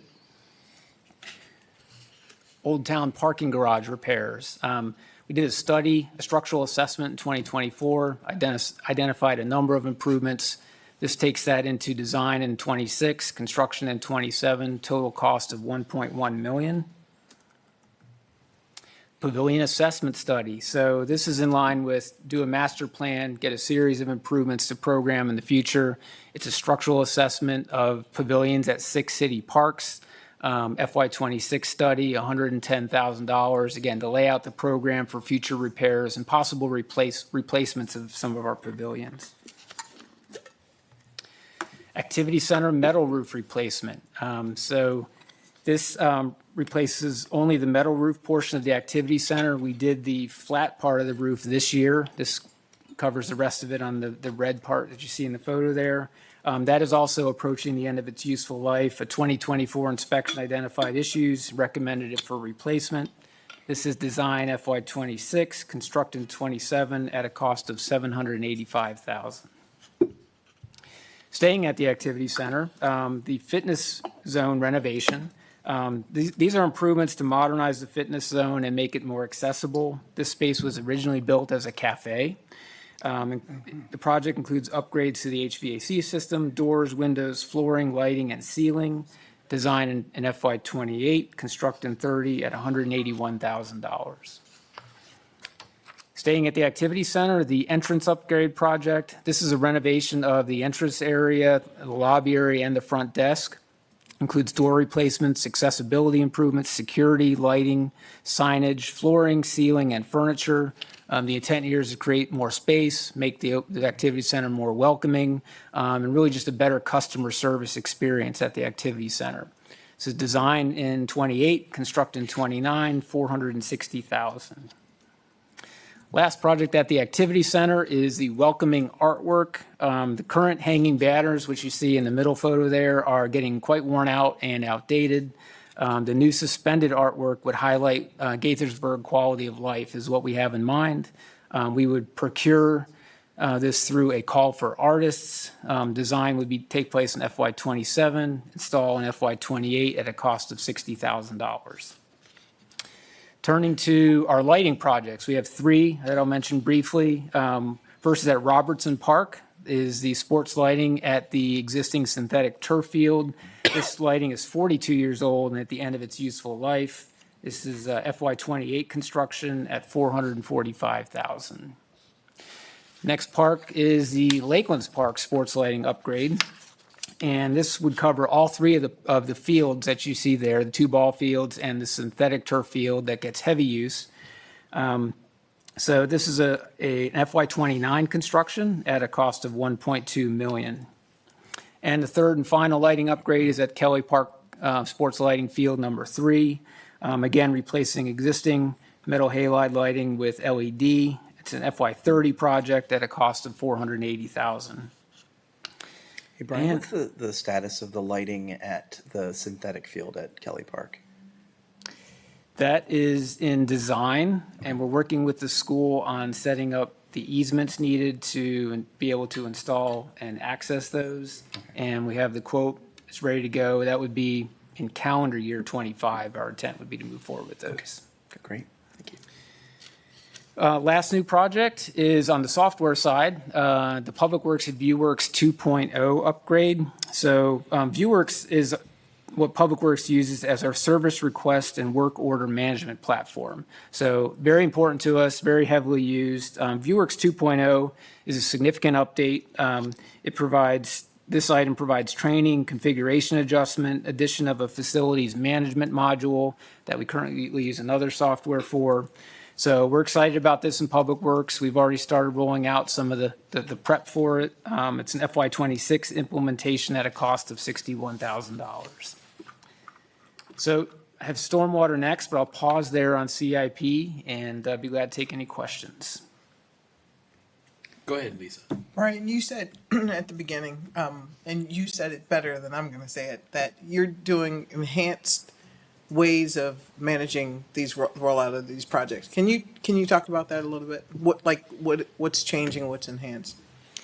So I think there's several aspects. I would say tracking projects, training staff for projects, and then the third part is in the selection and kind of the process for projects. We're taking on some projects in some cases that already have a number of obstacles that make it very difficult. I think we need to be a little more selective in our planning and through master planning and then planning ahead for things like utility conflicts, right-of-way issues, permitting problems, of getting the projects to what we can control and put in the ground on our schedule and not be dependent on external agencies like PEPCO, WSSC, for example, things that have held us up.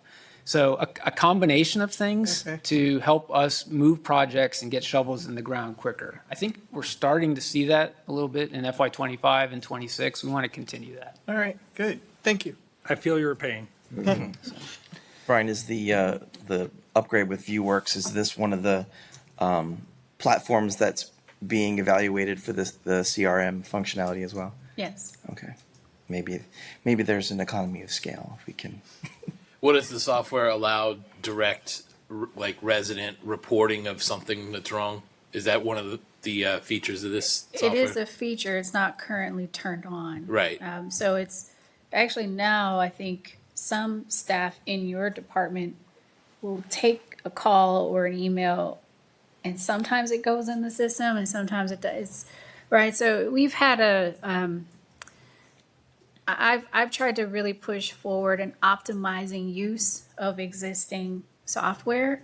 We've been very fortunate to have a lot of best-in-class software, but that creates its own conflicts where they don't necessarily talk to each other, or in some cases, we aren't actually using the full capacity, or not full would be a dream, but we're not using the capacity of these different programs that we have. So this project will help, I think, Public Works really utilize all the benefits. You heard Brian mention that we currently use facility management software, separate facility management software, even though the system has capability. And so we'll be folding that in.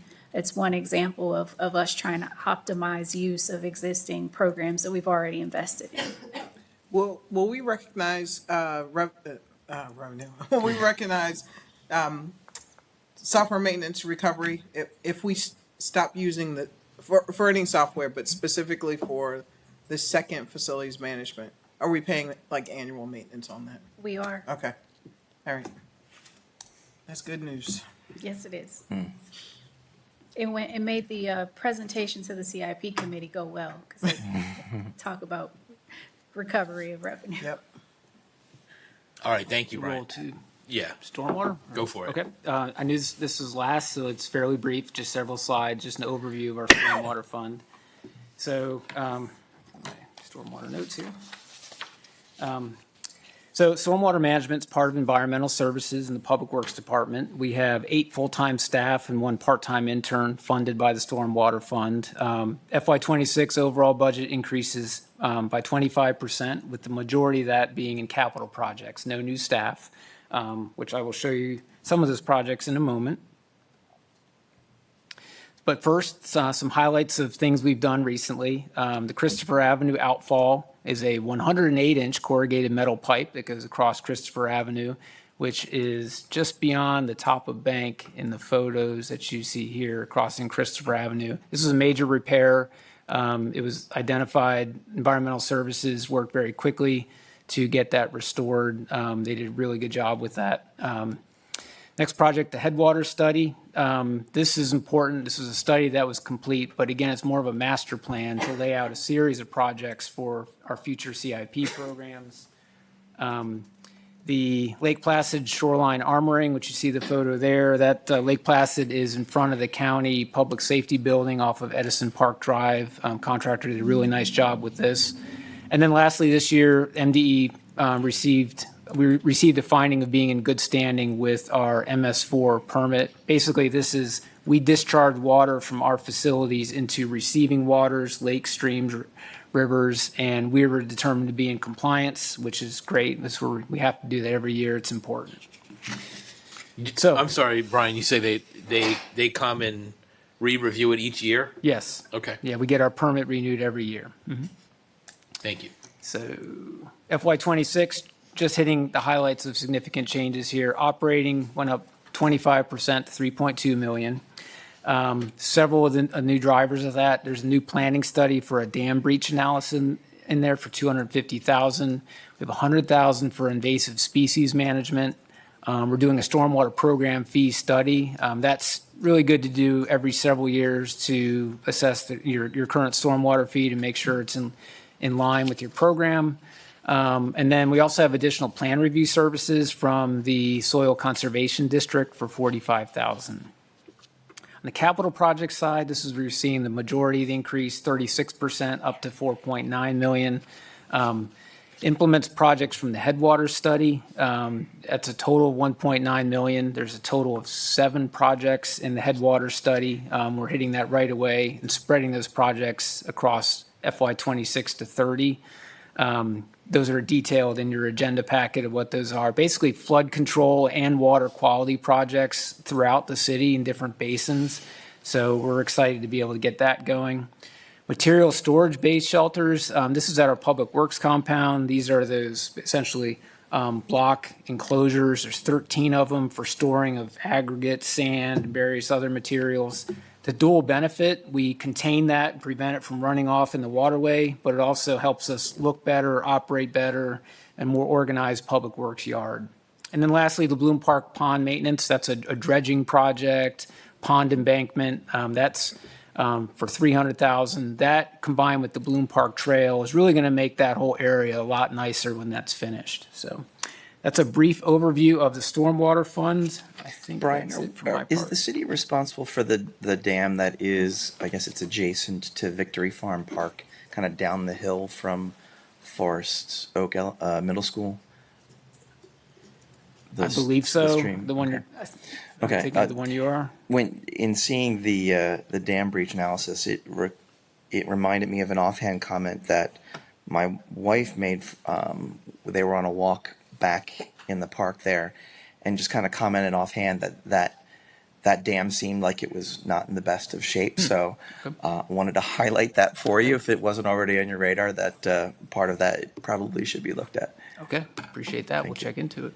So Brian, do we anticipate any changes in the permitting requirement from the federal government based on the new administration? There's been talk about a lot of things. I haven't heard anything relating to stormwater.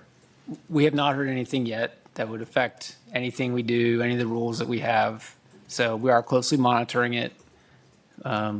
Our If you change- rules come from Maryland, though. Well, change from FEMA, for example, could apply. I think we're going to see is like FEMA maps are not going to get updated very soon. For Well, I was example. under the impression that the EPA had driven this process for the whole Chesapeake Bay watershed, and then it went from there to the states. But those discussions were a long time ago. Yeah, that could be true. It definitely predates me. I think our state's leadership and approach to environmental issues is a bit different from the federal government. So unless the feds change things to prohibit certain things, we would expect the requirements to at least stay the same. We were expecting some updates in December. I don't know if we ever got those. I don't know if Nancy is. She's not here, is she? No, it's been slow and inconsistent, the information we're getting, so it's too soon to tell, I think. Yeah, agree. All right, better than fast and inconsistent. Good point. Hopefully, we don't start getting penalized for complying with our permit requirements, but Anything could happen. yeah, Anything, I shouldn't have put that out into the world, Really? actually. Sorry. the atmosphere. All Move right. to strike. Any more questions for Brian? No. Thank you, Brian. Thanks very much. This is our newest picture, by the way. This is a look at City Hall through Oh, nice. the Cherry blossom. through the cherry blossoms. Thanks, Brian. Brian, you don't get to leave. You gotta stay. Stay. Everybody's Everybody's trying to make it right. escape tonight. All right, so just really quickly, just want to remind the community that the record closes next Wednesday, April 23rd. We can take your input by email, by phone, or by mail if you prefer. And the key dates that remain, so we've taken care of budget work session. Good job, everyone. Again, next Wednesday, the record closes, and then May 5th is the scheduled date for adoption. As I mentioned before, all of changes that have been made from what was in the proposed budget that we covered tonight to what shows up in the packet for the adopted budget on May 5th. We'll have a detailed list of those changes. Sometimes that list is a bit long, but the changes are really, really small. But we just want to make sure that we're fully transparent and we outline what all those changes are. So can we come back tomorrow and do this some more? We can, if you'd like. We already canceled that meeting, though. I was a bit ambitious, thinking that we might get through tonight. Yeah, I think we're good. Okay. Jamil might want to do some more, though. Do it from the comfort of my home. Okay. Okay. Then I will wish everyone happy Easter. And I'm trying to think if there's anything else I need to remind anybody of. Still Passover, too. Yes, and happy Passover, happy current Passover. We have a regular meeting next Monday. And what? Regular meeting? Yeah, next I was going to get to that. Monday? Okay. Next regular meeting of Mayor and Council is Monday, April 21st. And until next time, let's do great things, Gaithersburg. We are adjourned.